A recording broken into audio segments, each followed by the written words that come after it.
Le ministère s'accompagne bien souvent de l'épreuve, par l'épreuve, est accompagné par l'épreuve et par la souffrance, et parfois par des douleurs extrêmes. J'y suis passé, peut-être que vous également. Et cela, il faut le considérer, et ne pas se croire rejeté par Dieu.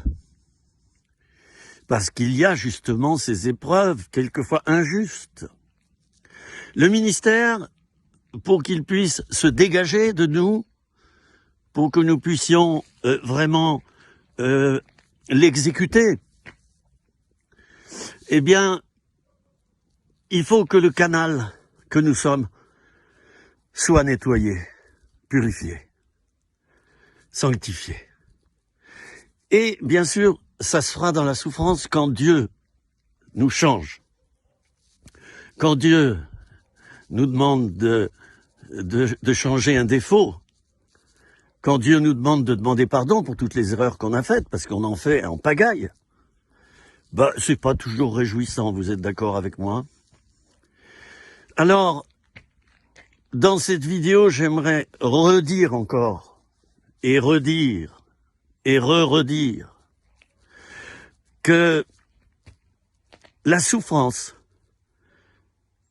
est bien souvent l'accompagnateur d'un ministère. Je l'ai dit il y a 2 minutes. Et ça, il faut vraiment le comprendre, parce que sinon, tu vas toujours penser que Dieu te maltraite. Non.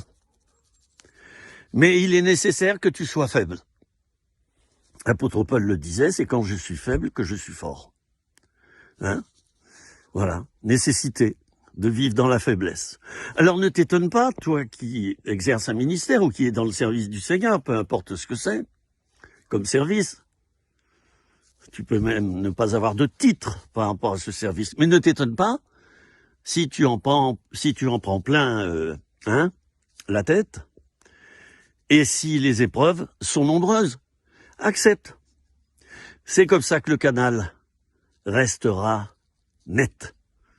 Il ne sera pas rempli de toi. Il pourra être rempli de Dieu et donc du saint ministère que Dieu a placé en toi. Alors, apprends à être content et satisfait de l'état où tu te trouves, comme l'apôtre Paul.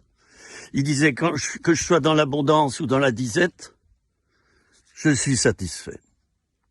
Il en faisait pas tout un tralala, tout un problème. Et vous savez, l'apôtre Paul, il a dû gérer des souffrances terribles, y compris l'emprisonnement, et puis les églises qui le décevaient. Il fondait les églises, et puis il avait beaucoup de problèmes avec les chrétiens de l'époque, avec les responsables qu'il établissait.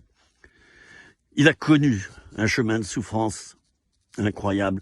Alors, ne t'étonne pas, toi, ne t'étonne pas, si dans ton saint ministère, tu vis à côté d'un volcan, et quelquefois il y a des éruptions volcaniques. C'est pas rose, c'est pas facile. Moi, je suis allé à l'île de la Réunion, j'ai vu donc les coulées de lave, et puis quand on monte là-haut, je sais plus le nom de ces monts où il y a des éruptions, eh bien il y a des panneaux avec les années où il y a eu l'éruption, et on voit ce que le sol est devenu.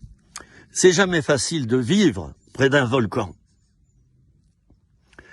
Mais tu y arriveras, toi. Tu vas y arriver parce que Dieu est avec toi. Et c'est le consolateur qui va venir te consoler. Alors ne prends pas peur.